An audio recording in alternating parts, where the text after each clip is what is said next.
Ang pinakaimportanteng bagay ay siguraduhing hindi niya malalaman kailanman kung kaninong anak talaga yan. Nanigas ako sa kalagitnaan ng pasilyo nang marinig kong ibinulong ng asawa ko ang mga salitang iyon sa kanyang ina. Madilim ang ilaw sa kusina, mahina ang ugong ng refrigerator sa background, at sa isang kakaibang saglit, naniwala talaga akong mali lang ang dinig ko sa kanya. Pero sumagot ang biyenan ko sa isang malamig at iritableng boses na hindi ko pa naririnig noon. Hindi niya malalaman, sabi ni Gloria. Sinasamba ni Elena ang batang yon. Hindi na siya magtatanong ng kahit ano ngayon. Namanhid ang buong katawan ko. Dapat sana ay pumasok ako sa kusina. Dapat sana ay humingi ako ng paliwanag noon din mismo. Sa halip na natili akong nakatayo sa madilim na pasilyo ng bahay na tinirhan ko sa loob ng halos 9 na taon, nakakapit sa gabay na kahoy ng hagdan ng mahigpit hanggang sa sumakit ang mga daliri ko. Pagkatapos ay inurong ni Danilo ang kanyang upuan. Nataranta ako at humakbang paatras patungo sa sala bago pa siya lumitaw sa kanto, hawak ang kanyang telepono sa isang kamay. Halos hindi niya ako tiningnan. "Uy," kaswal niyang sabi. "Akala ko tulog ka na." Tinitigan ko siya habang pilit na pinababagal ang aking paghinga. Bumaba ako para uminom ng tubig. Tumango siya ng isang beses, tila distracted, pagkatapos ay umakyat na sa itaas. At iyon ang sandaling nakita ko ito. Isang manipis na asul na file folder na nakapatong sa tabi ng kanyang tasa ng kape sa mesa sa kusina. Hindi kailanman nakakalimot si Danilo sa mga papeles. Kahit kailan.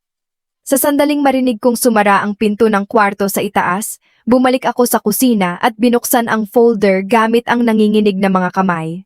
Sa una, walang sense ang lahat. Mga legal na dokumento, medical billing statements, insurance forms mula 5 taon na ang nakakaraan noong panahon ng proseso ng surrogacy. Pagkatapos ay nakakita ako ng ilang nakaprint na email na magkakaklip malapit sa likuran. Isang linya ang agad na kumuha ng atensyon ko. Kahit anong mangyari, hindi pwedeng malaman ni Elena na sa iyo ang bata. Ang pangalan ng sender ay nagpalubog sa sikmura ko. Vanessa, ang hipag ko. Ang asawa ng nakababatang kapatid ng aking asawa. Sa isang saglit, ang silid ay tila tumagilid sa ilalim ko.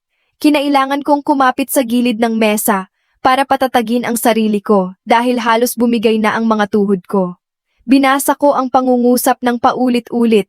Nagdarasal na ang aking pagod na utak ay binabaluktot lang ang kahulugan sa isang bagay na pangit na wala naman talaga doon.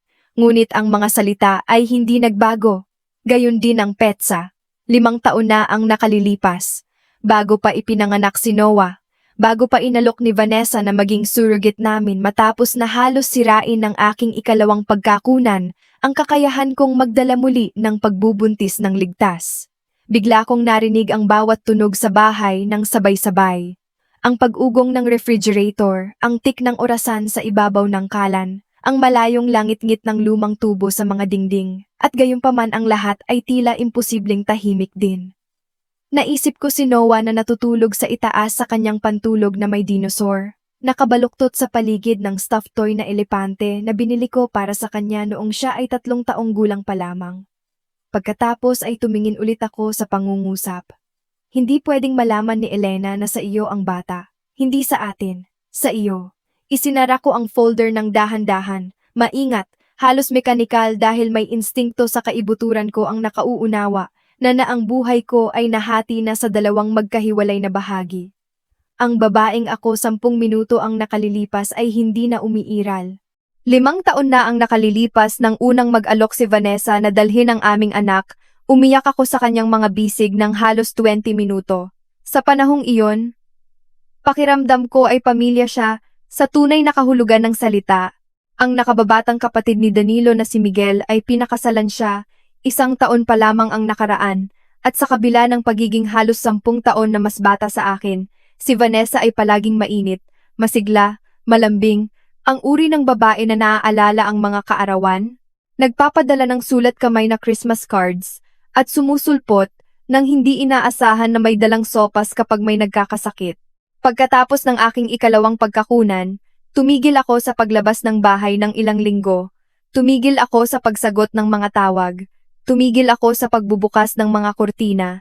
May mga uri ng kalungkutan na hindi talaga alam ng mga Pilipino kung paano pag-usapan ng komportable, at ang pagkawala ng pagbubuntis ay isa sa mga iyon. Ang mga tao ay nagiging awkward sa paligid nito. Alinman sa iiwasan kanila ng tuluyan, o tatabunan kanila ng pilit na optimismo na kahit papaano ay nagpapalala sa lahat. Pwede ka namang sumubok ulit. Mabuti na lang, at maaga nangyari. Lahat ay nangyayari, dahil may dahilan. Narinig ko ang bawat bersyon nito. Ngunit ang katotohanan ay mas simple at mas pangit. Ako ay 34 taong gulang, emosyonal na pagod, at takot na ang aking katawan ay nabigo sa nag-iisang bagay na pinakagusto ko. Si Danilo ay tila supportive noon. Matiyaga, malumanay. Umupo siya sa tabi ko sa mga check-up. Hinawakan ang kamay ko sa mga procedures. Hinalikan ang noo ko habang umiiyak ako sa mga parking garage ng ospital. Kung babalikan ngayon, iyon siguro ang pinakamalupit na bahagi sa lahat. Dahil alinman sa nagsisinungaling siya noon, o natutunan niyang magsinungaling pagkatapos. Hindi ko pa rin alam kung aling posibilidad ang mas masakit. Mga 6 na buwan pagkatapos ng ikalawang pagkakunan, malumanay na iminungkahi ng aming fertility specialist ang surrogacy. Naalala ko ang pag-alis sa appointment na ganap na manhid, habang si Danilo ay tahimik na nagmamaneho sa traffic sa Maynila. Malakas ang ulan sa labas ng windshield, at ang tanging naiisip ko ay ang buhay ko, ay hindi na katulad ng hinaharap na naisip ko para sa aking sarili. Pagkatapos ng 3 linggo, sumulpot si Vanessa sa aming bahay na may dalang mga lalagyan ng take-out mula sa isang restaurant at isang bote ng wine. May iniisip akong isang bagay. Maingat niyang sabi.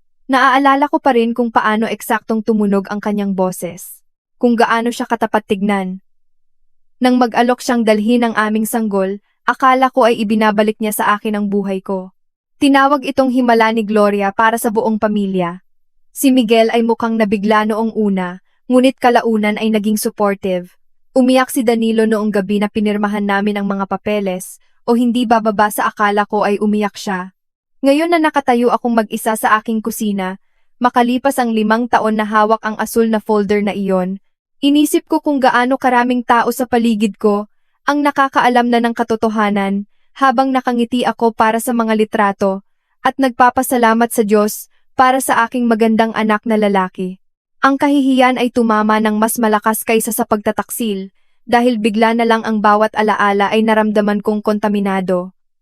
Bawat hapunan ng pamilya, bawat Pasko, bawat ngiti. Binuksan ko ulit ang folder, pinipilit ang sarili kong magpatuloy sa pagbabasa. Karamihan sa mga dokumento ay karaniwang medikal na papeles, ngunit nakabaon malapit sa likuran ay isang buod ng billing sa ospital na nakalista si Vanessa bilang biolohikal na ina. Hindi surrogate, biolohikal na ina. Ang pulso ko ay nagsimulang tumibok ng marahas. Pagkatapos ay narinig ko ang mga yapak sa itaas. Isiniksik ko ang lahat pabalik sa folder, ilang segundo, bago pumasok si Danilo sa kusina na nakasuot ng kulay abong pambahay na pantalon at kinukuskos ang kanyang mga mata. Okay ka lang? Tanong niya.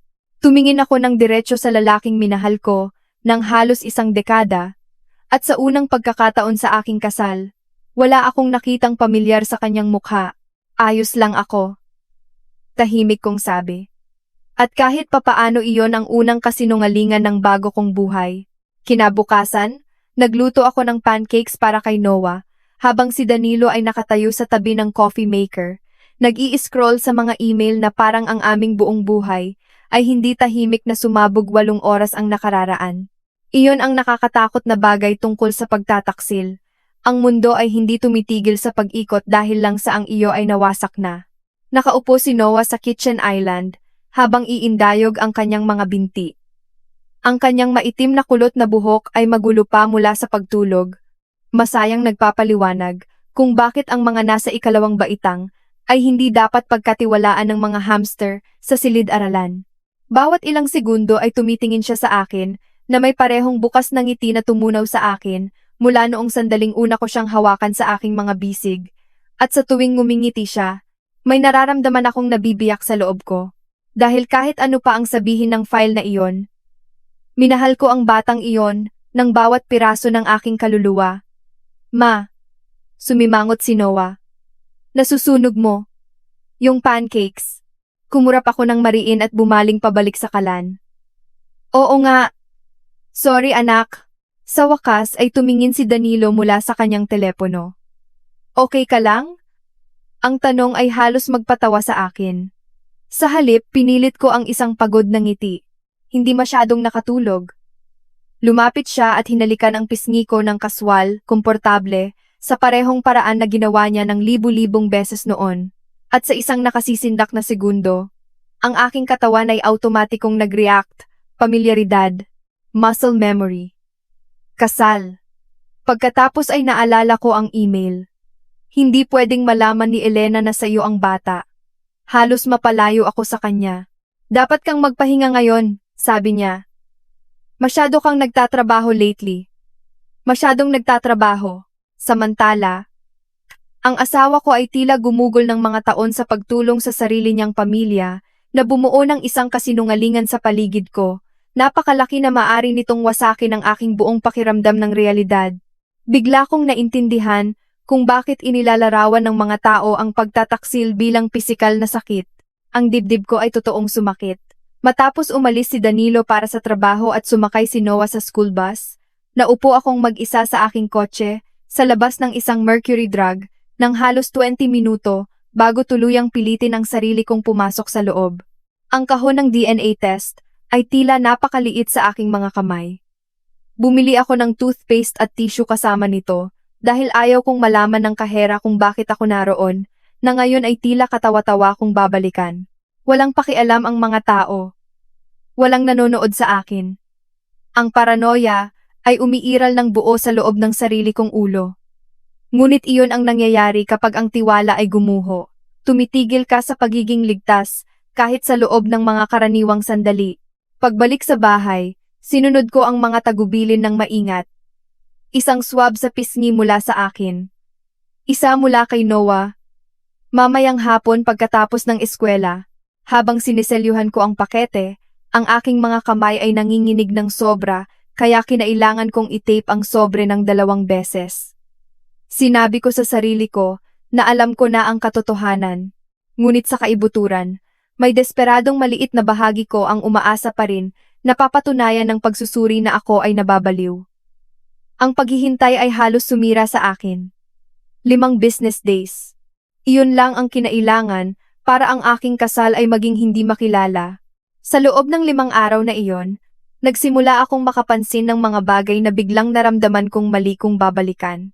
Mga maliliit na sandali na dating tila hindi nakakapinsala, ay nag-replay ngayon sa aking isipan na may pangit na bagong kahulugan na nakakabit sa kanila. Ang kakaibang pagmamay-ari ni Gloria kay Noah. Ang pag-iyak ni Vanessa ng histerikal pagkatapos ng panganganak, ang paraan na hindi kailanman gustong pag-usapan ni Danilo, ang mga detalye ng IVF pagkatapos. Ang paraan ng dahan-dahang paglayo ni Miguel sa mga pagtitipon ng pamilya sa paglipas ng mga taon hanggang sa kalaunan ay tumigil na siyang dumalo. Sa panahong iyon, sinisi ng lahat ang stress sa trabaho at depresyon pagkatapos ng hiwalayan nila ni Vanessa. Ngayon iniisip ko kung umalis ba si Miguel dahil hindi na niya matiis na umupo sa mga tanghalian ng pamilya tuwing linggo, na nagpapanggap na pamangkin niya si Noah, sa halip na buhay na patunay na ang kanyang asawa ay natulog kasama ang kanyang kapatid.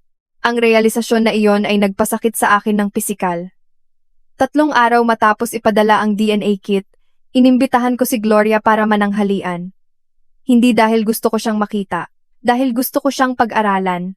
Dumating siya na nakasuot ng mamahaling pabango, at isa sa kanyang karaniwang eleganteng blusa, may dalang cake mula sa bakery na gusto ni Noah sa siyudad. Sa tingin ng iba, mukha siyang eksaktong tulad ng tapat na lola, na ginugol niya ang mga taon sa pagpapanggap. Ngunit ngayon ay may napansin akong iba pa sa ilalim ng pagganap. Kalkulasyon. Nasaan ang gwapo kong apo? Tanong niya agad. Nasa eskwelahan. Ang kanyang ngiti ay bahagyang nawala. Oo. Pinanood ko siya ng maingat habang nagbubuhos ng iced tea. Sabi ni Danilo baka nakuha ni Noah ang mga mata ng iyong ama. Kaswal kong sabi. Ang reaksyon ay tumagal nang wala pang 2 segundo. Ngunit nakita ko ito. Isang kisap mata. Maliit. Madalian. Takot. Pagkatapos, ay nakabawi siya. Bueno, ang mga katangian ng pamilya ay nakakatawa sa ganitong paraan. Magaan niyang sabi. Ang sikmura ko ay nanlamig dahil ang mga inosenteng tao ay hindi nagre-react sa ganung paraan. Ginugol ko ang natitirang tanghalian sa pagpapanggap na normal ang lahat, habang si Gloria ay daldal ng daldal tungkol sa tsismis sa kapitbahayan at mga charity events. Ngunit sa loob-loob ko, pakiramdam ko ay tulad ng isang taong nanonood ng isang estranghero na nakasuot ng mukha ng tao. Bago umalis, hinawakan niya ang braso ko ng malumanay. Alam mo, malambing niyang sabi, maswerte si Noah na naging ina ka niya. Hindi kayo ni Danilo. Ikaw lang. Ang mga salita ay nanatili matagal matapos siyang umalis. Nang gabing iyon, halos hindi na naman ako nakatulog. Alas 3:03 Nang madaling araw, bumaba ako at binuksan ang mga lumang photo album sa madilim na sala habang ang ulan ay marahang tumatapik sa mga bintana. May isang larawan mula sa ospital na nagpatigil sa akin sa paghinga ng tuluyan. Si Vanessa ay nakahiga sa kama ng ospital, pagod at maputla pagkatapos ng panganganak, at si Danilo ay nakatayo sa tabi niya hawak si Noah sa pinakaunang pagkakataon. Nasa litrato rin ako. Nakangiti, umiiyak, nakatingin sa kanila ng may lubos na tiwala. Ngunit ngayon, makalipas ang mga taon, may napansin akong isang bagay na hindi ko napansin noon. Ang paraan ng pagtingin ni Danilo kay Vanessa, hindi pa sa salamat, hindi paghanga. Isang bagay na mas malalim, isang bagay na intimate. Kinabukasan ng hapon, dumating ang mga resulta ng DNA sa aking email habang nakaupo ako sa parking lot sa labas ng elementary school ni Noah. Tinitigan ko ang notification ng halos isang buong minuto bago ito buksan. Pagkatapos ay binasa ko ang mga resulta. Probability of maternity, 0%. Ang mundo ay tumahimik. Ang mga sasakyan ay gumagalaw sa paligid ko. Ang mga magulang ay tumatawid sa mga bangketa, hawak ang mga kamay ng kanilang mga anak. Sa kung saan malapit ay may tumawa. Ngunit sa loob ng aking sasakyan, ay mayroon lamang nitong napakalaking nakadudurog na kahungkagan na kumakalat sa aking dibdib. Hindi ko biolohikal na anak si Noah. Pinaghinalaan ko na ito. Gayunpaman, ang makita itong kumpirmado sa itim at puti ay pakiramdam na parang may dahan-dahang umuukit sa puso ko gamit ang isang kutsilyo. Nagsimula akong umiyak ng napakalakas na halos hindi ako makahinga. Hindi dahil mahal ko siya ng mas kaunti. Diyos ko, hindi. Walang makapagbabago niyan kahit kailan. Umiyak ako dahil ang bawat alaala ng pagiging ina niya ay ninakaw sa akin. Ang mga iniksyon, ang mga check-up, ang takot, ang pag-asa, ang pasasalamat na naramdaman ko kay Vanessa. Ang lahat ng ito ay binuo sa panlilinlang. Pagkatapos ay isa pang realisasyon ang tumama sa akin. Kung si Noah ay hindi biolohikal na akin, kung gayon kaninong embryo ang dinala ni Vanessa. Binuksan ko ulit ang file ng ospital ng gabing iyon, pagkatapos makatulog ni Danilo. Sa pagkakataong ito pinilit ko ang sarili kong basahin, nang maingat ang bawat pahina, at nakabaon sa loob ng isang salansan ng mga insurance forms. Natagpuan ko ang sagot. Isang pathology report na naglilista ng natural na nabuong pagbubuntis. Natural na nabuo, hindi IVF. Hindi embryo transfer. Natural na paglilihi. Tumigil ako sa paghinga. Hindi minanipula ni Danilo at Vanessa ang isang medikal na pamamaraan. Basta na lang silang natulog na magkasama. Pagkatapos ay kinumbinsi ako na palakihin ang kanilang anak.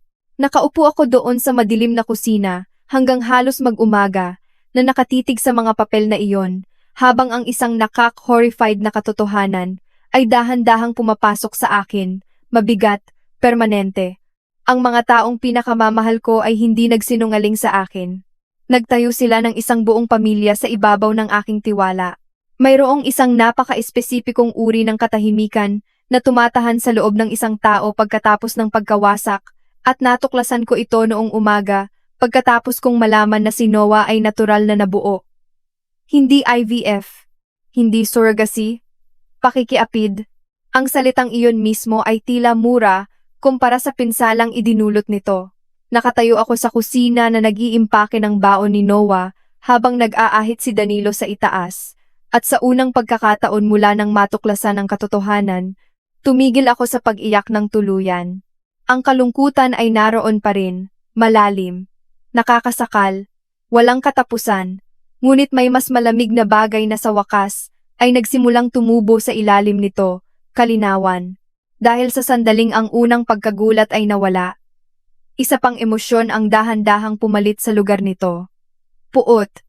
Hindi maingay na puot. Hindi sumisigaw na puot. Ang mapanganib na uri. Ang tahimik na realisasyon na ang bawat tao sa paligid ko ay gumawa ng mga desisyon tungkol sa buhay ko nang wala ang aking pahintulot. Nagpasya si Danilo na ako ay kapaki-pakinabang. Nagpasya si Vanessa na ako ay maginhawa para sa kanila. Nagpasya si Gloria na ako ay pwedeng isakripisyo.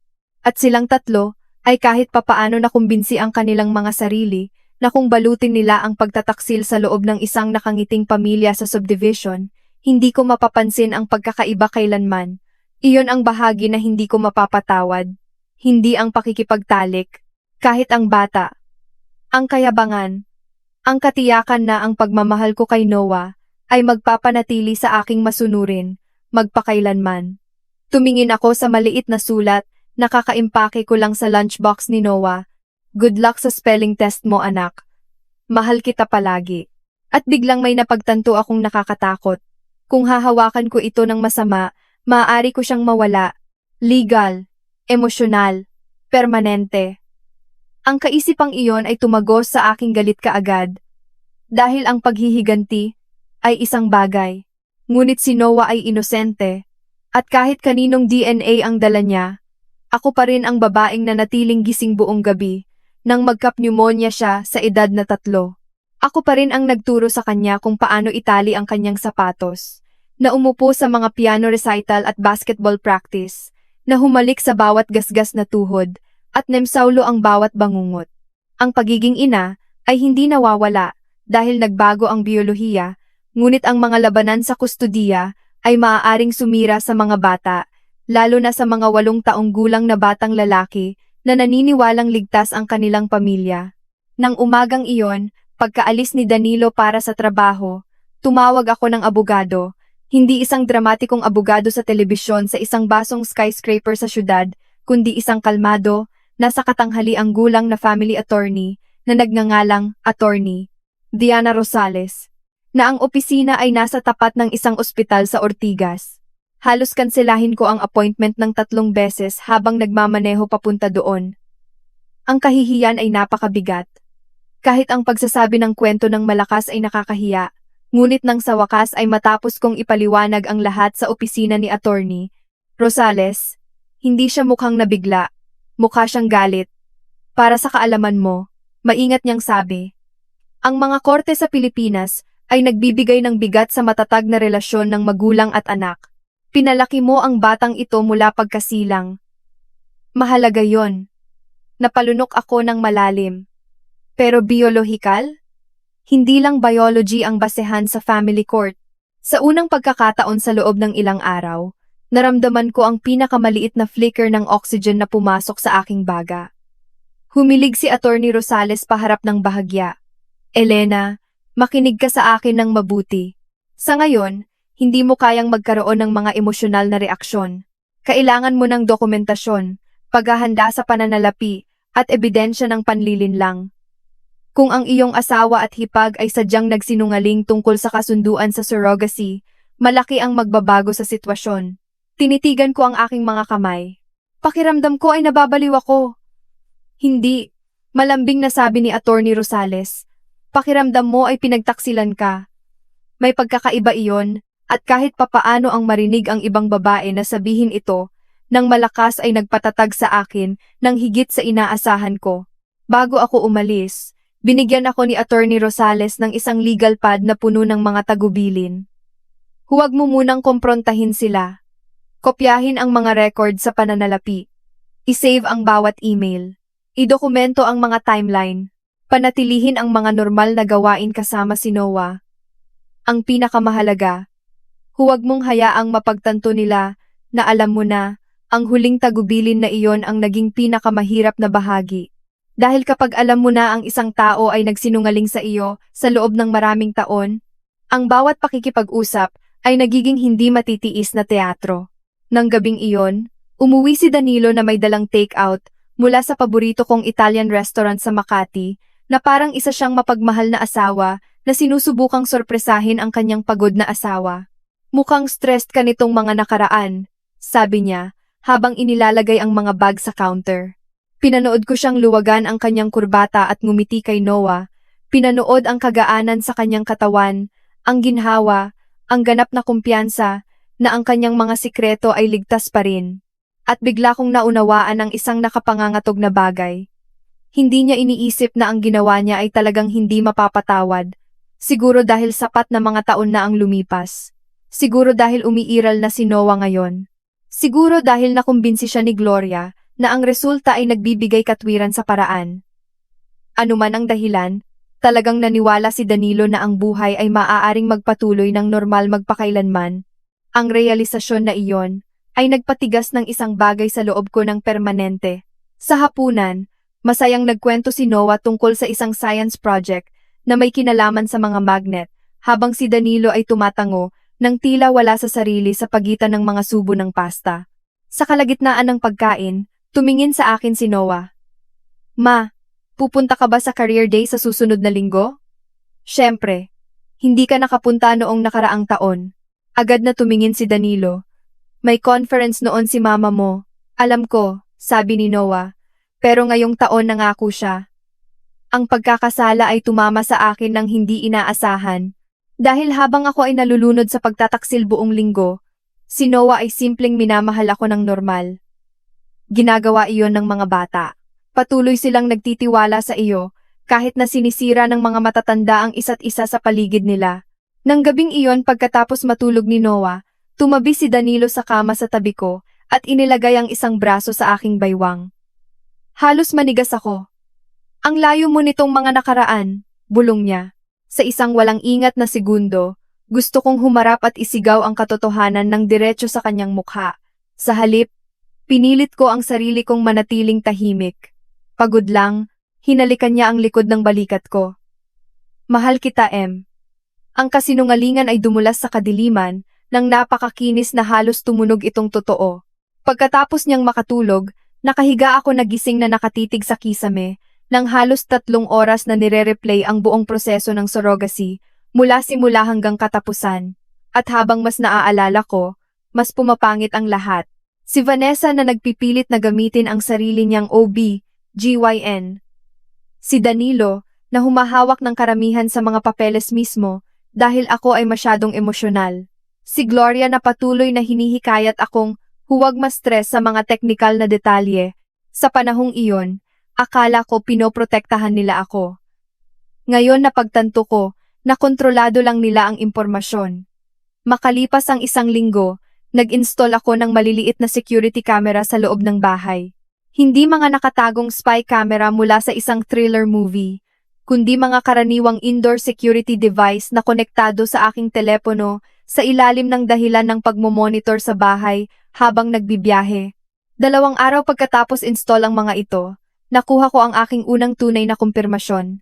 Namimili ako ng grocery nang alertuhan ako ng aking telepono sa paggalaw sa kusina. Si Gloria, si Vanessa, si Danilo.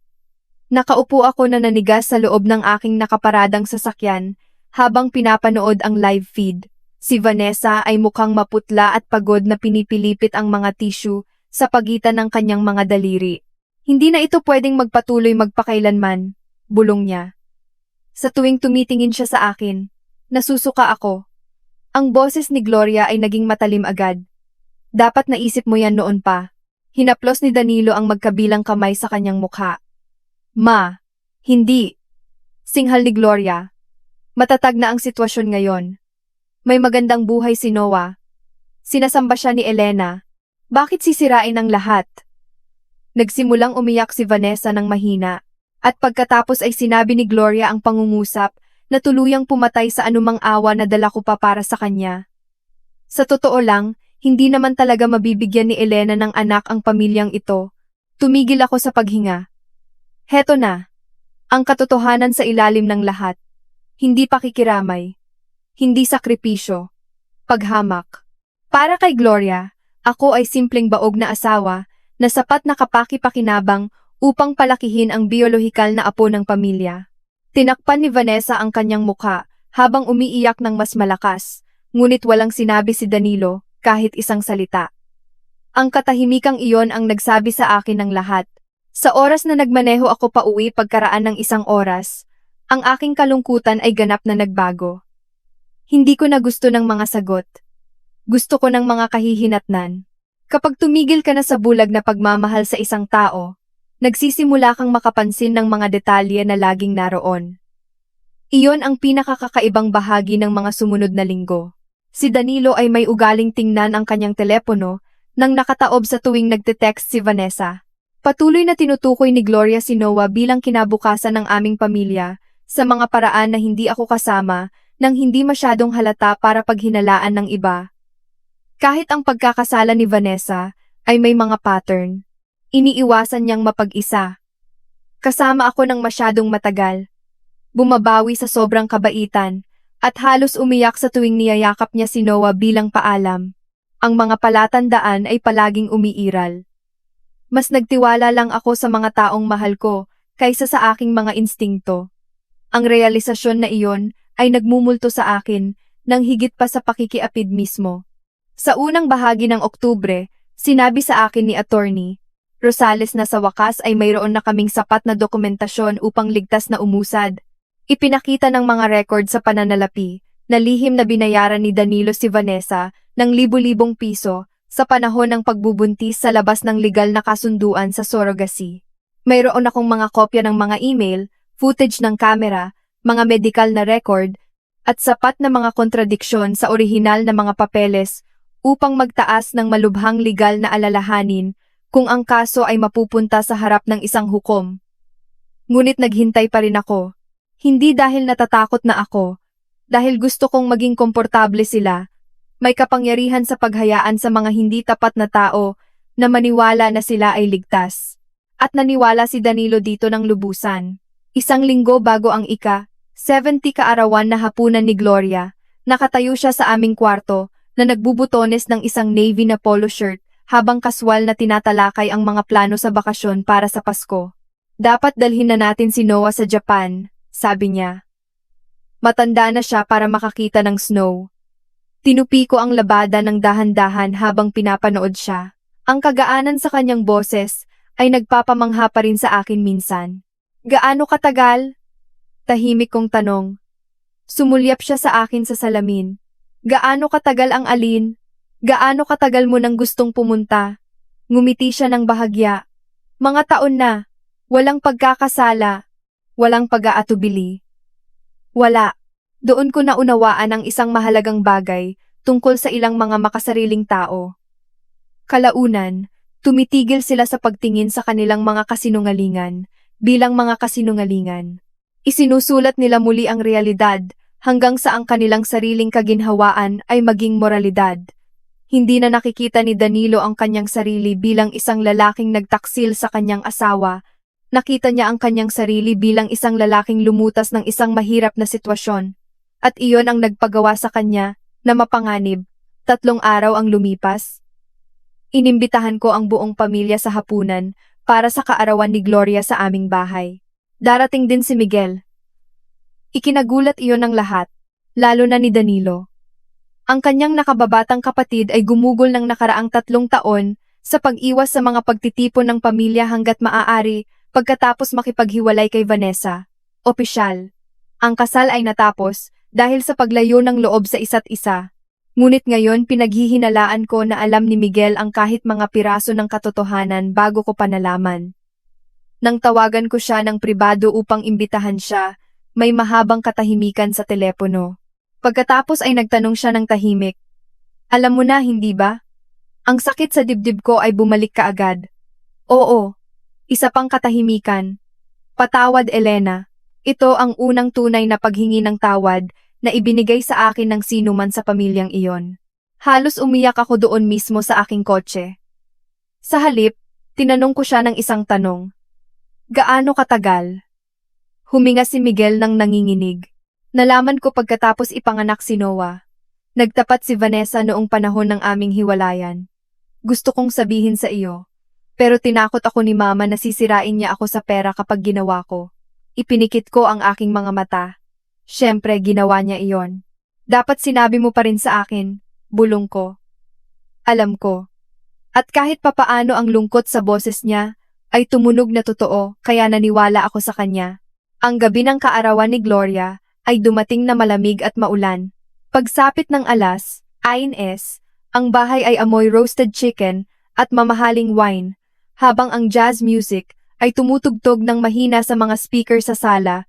Si Noah ay tumatakbo sa paligid na masayang tumutulong sa pag-aayos ng mga cupcake, naganap na walang kamalay-malay na ang kanyang buong pamilya ay malapit ng gumuho sa paligid niya.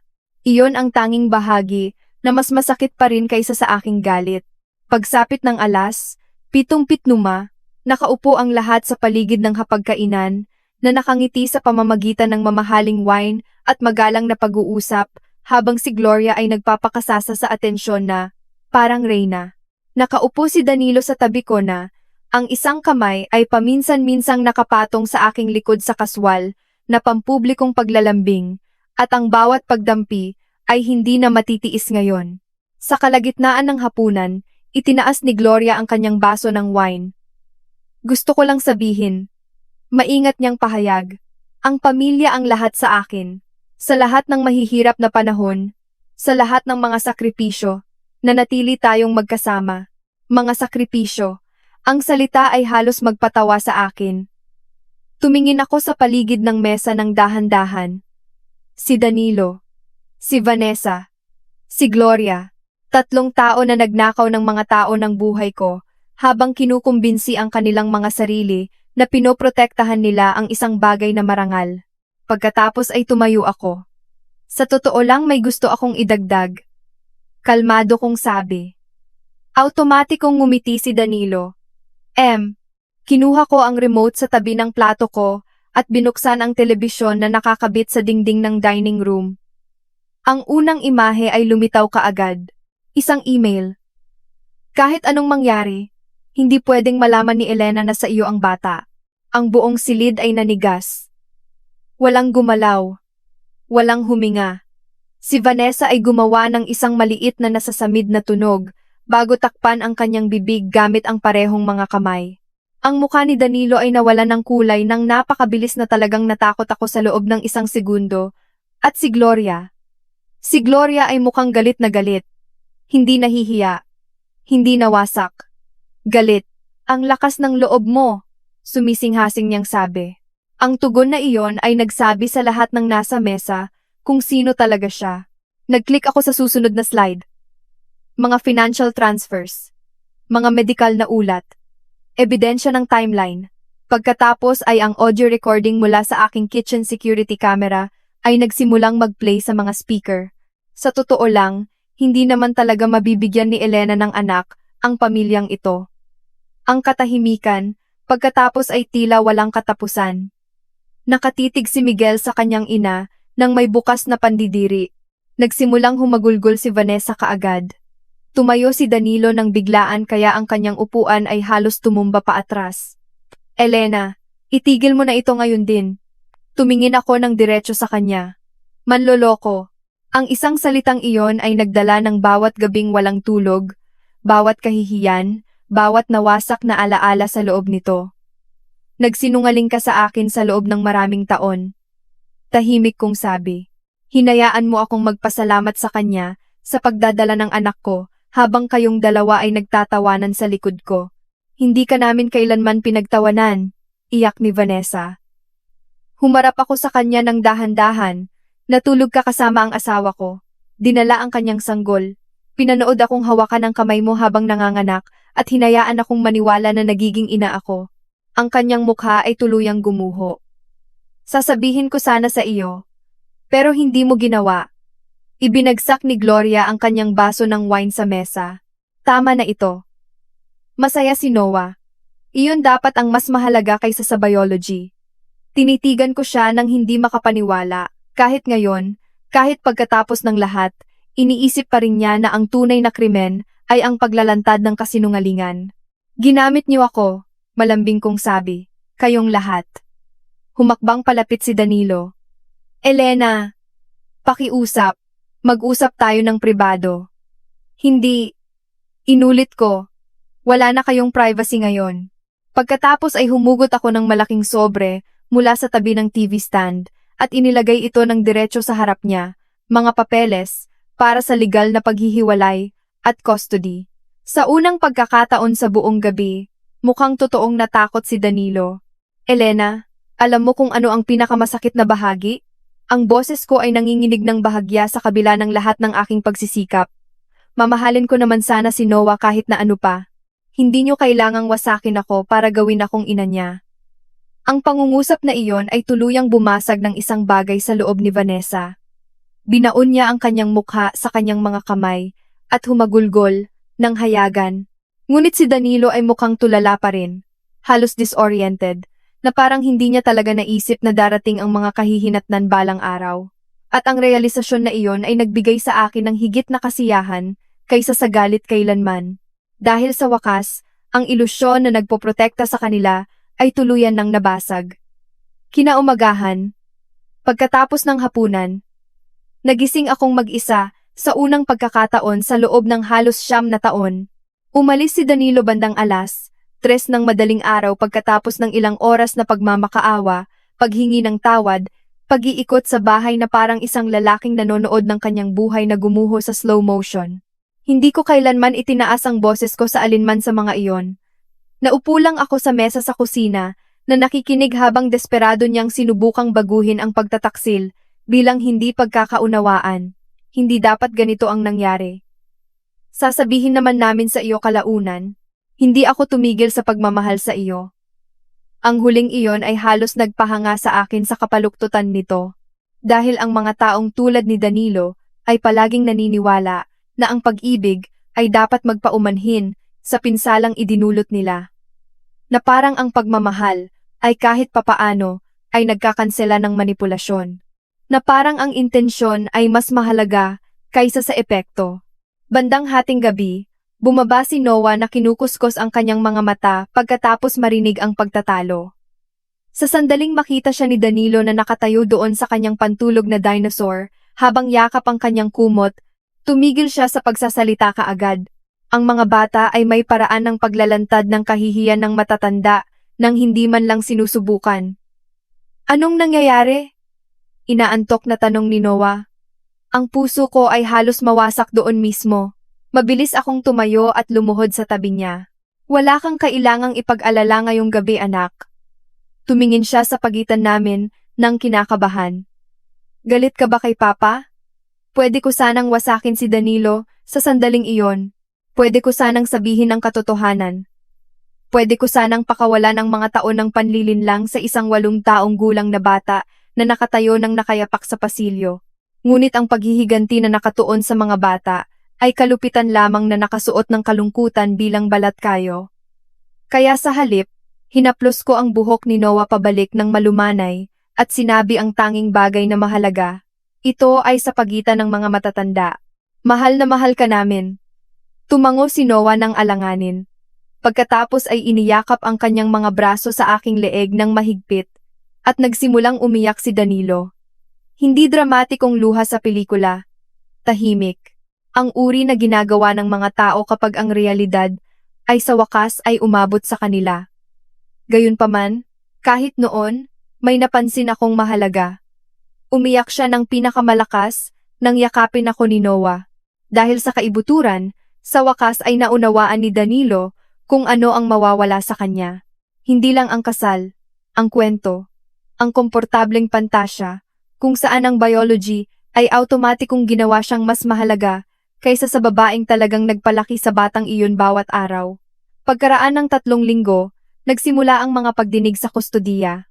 Ang mga family courtroom sa Pilipinas ay kakaibang karaniwang mga lugar kung isa sa alang-alang kung gaano karaming buhay ang nawawasak sa loob nila. Mga pader na kulay beige, fluorescent lights, matapang na kape sa styrofoam cups, mga magulang na nakaupo ng tahimik sa tabi ng mga abogado habang nagpapanggap na hindi sila takot na takot. Mukhang pagod si Danilo ng unang umaga na pumasok kami. Si Gloria ay mukhang galit na galit. Si Vanessa ay mukhang hungkag. At naramdaman kong mas kalmado ako kaysa sa nakalipas na mga buwan. Hindi dahil nasiyahan ako sa alinman sa mga ito. Dahil ang pagsisinungaling ay sa wakas ay tumigil na. Ang diskarte ni Attorney Rosales ay nanatiling simple mula sa simula.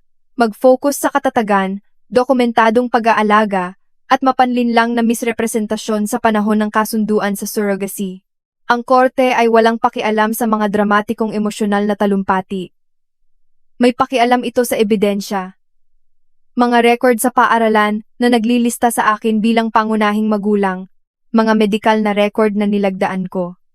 Testimonya ng guro, mga litrato, pang-araw-araw na gawain, oras ng pagtulog, takdang aralin, basketball practice, mga bangungot, mga lagnat, tunay na pagiging magulang na isinabuhay, ng tahimik sa loob ng maraming taon.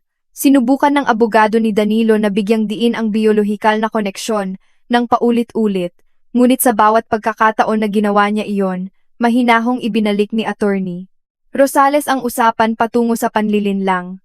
Sadyang pinahintulutan niyo ang aking kliyente na maniwala na pinalalaki niya ang kanyang biolohikal na anak, sabi niya ng pantay sa isang pagdinig.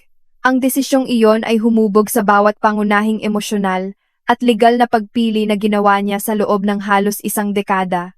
Kahit ang hukom ay mukhang nabagabag doon. Lalo na nang aminin ni Vanessa sa ilalim ng panunumpa na ang pagbubuntis ay natural na nabuo sa panahon ng isang pakikiapid. Ang silid-hukuman ay naging masakit na tahimik pagkatapos ng pagtatapat na iyon. Umiyak si Vanessa sa halos kabuuan ng kanyang testimonya. Akala ko iiwan niya si Elena. Bulong niya ng basag. Tapos nabuntis ako. At sinabi ni Gloria na maari naming ayusin ang lahat nang hindi nasasaktan ang sinuman. Ayusin ang lahat. Ang parirala ay nanatili sa akin pagkatapos dahil perpekto nitong nakuha ang pagkamakasarili sa ilalim ng buong sitwasyon. Bawat isa sa kanila ay naniniwala na pinamamahalaan nila ang abala. Samantala, ako ay namumuhay sa loob ng emosyonal na pandaraya sa loob ng maraming taon. Tumestigo rin si Miguel. Hindi tulad ng iba, hindi niya sinubukang protektahan ang kanyang sarili. Dapat sinabi ko sa kanya. Tahimik niyang sabi mula sa witness stand. Alam kong mali ang ginagawa ng pamilya ko. At sa unang pagkakataon mula nang magsimula ang lahat ng ito, nakaramdam ako ng isang bagay na hindi inaasahan sa kanya. Hindi pagpapatawad, kundi pag-unawa. Ang mga pamilyang tulad ng mga Carter ay nakaligtas sa pamamagitan ng katahimikan, sa pamamagitan ng panggigipit, sa pamamagitan ng katapatan na baluktot sa takot.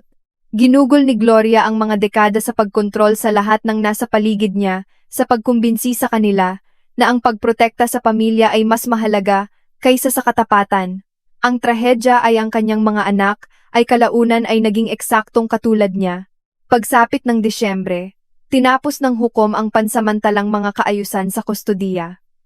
Si Noah ay mananatili pangunahin sa akin. Nang tumawag si Attorney Rosales upang sabihin sa akin, naupo ako sa aking kotse sa labas ng grocery store at umiyak nang napakalakas na ang isang estrangherong naglalakad ay halos kumatok sa aking bintana upang suriin kung okay lang ako. Hindi tagumpay, ginhawa. Dahil sa kabila ng lahat, ang nag-iisang bagay na pinakakinatatakutan ko ay hindi nangyari. Ako pa rin ang ina ni Noah. Ang tunay na sakit sa puso ay dumating kalaunan. Hindi sa korte, hindi sa panahon ng legal separation, kundi isang tahimik na linggo ng gabi pagkatapos ng Pasko. Nagdedekorasyon kami ni Noah ng sugar cookies sa kusina habang umuulan ng mahina sa labas ng mga bintana. Siya ay naging mas tahimik sa nakalipas na ilang buwan, mas mapag-isip, mas mapagmasid sa paraan na madalas maging ang mga bata kapag minamaliit ng mga matatanda ang kaya nilang maramdaman. Bigla, tumingala siya mula sa cookie na nilalagyan niya ng frosting. Ma? Ano yon, anak? Nag-atubili siya. Pagkatapos ay napakahina niyang itinanong, ikaw pa rin ba ang totoong mama ko? Ang silid ay naging ganap na tahimik. Sa isang kakilakilabot na segundo, hindi ako makahinga. Dahil walang pasya ng korte sa mundo ang makapagpoprotekta sa isang bata mula sa mga tanong na tulad niyan. Ibinaba ko ang frosting bag ng maingat, at hinila siya sa aking kandungan, kahit na halos malaki na siya para dito ngayon. Makinig ka sa akin, bulong ko. Tumingala siya sa akin na may takot na mga mata. Naroon ako noong araw na ipinanganak ka. Naroon ako para sa iyong mga unang hakbang, iyong mga unang salita, iyong unang bangungot, iyong unang araw sa eskwela. Alam kong ayaw mo ng mustard at mahilig ka sa astronomy, at natutulog ka pa rin kasama ang stuffed toy na elepante kapag natatakot ka. Ang mga mata ni Noah ay napuno ng luha. Hinalikan ko ang kanyang noo nang malumanay. Ang ilang mga tao ay nag-iisip na ang pagiging magulang ay tungkol sa DNA.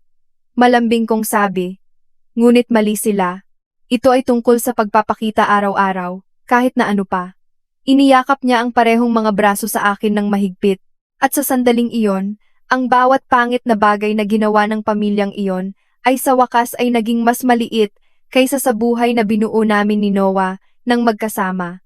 Kalaunan ay lumipat si Danilo sa isang kondo sa Makati. Umalis si Vanessa sa Pilipinas nang tuluyan makalipas ang mga 6 na buwan pagkatapos tanggapin ang isang nursing position sa Singapore. Pinutol ni Miguel ang pakikipag-ugnayan kay Gloria nang halos ganap, at si Gloria mismo. Nawala sa kanya ang bagay na pinahahalagahan niya ng labis, kontrol, dahil sa huli, ang katotohanang sinubukan niyang ilibing, nang desperado ay sumira sa pamilya gayunpaman. Tanging ngayon wala nang nagtitiwala sa kanya nang sapat upang itayo itong muli. Para sa akin, ang paghilom ay dumating ng dahan-dahan. Hindi dramatiko.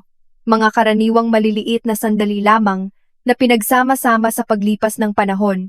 Mga therapy appointments, tahimik na umaga, hapunan kasama ang mga kaibigan, pag-aaral kung paano umiral, nang hindi humihingi ng tawad dahil niloko. Ang paghihiganti, na pagtanto ko kalaunan, ay hindi kailanman talaga tungkol sa kahihiyan. Ito ay tungkol sa pagtanggi na dalhin ang kahihiyan ng ibang tao para sa kanila. Ginugol ni na Danilo at ng kanyang pamilya ang mga taon sa pagtrato sa aking pagmamahal bilang isang kahinaan na maaari nilang pagsamantalahan ng ligtas. Sa huli, ang parehong pagmamahal na iyon ay naging ang nag-iisang bagay na hindi nila kailanman maalis sa akin. Dahil sa kabila ng lahat ng ginawa nila, ako pa rin ang ina ni Noah, at ang katotohanang iyon ay pag-aari ko.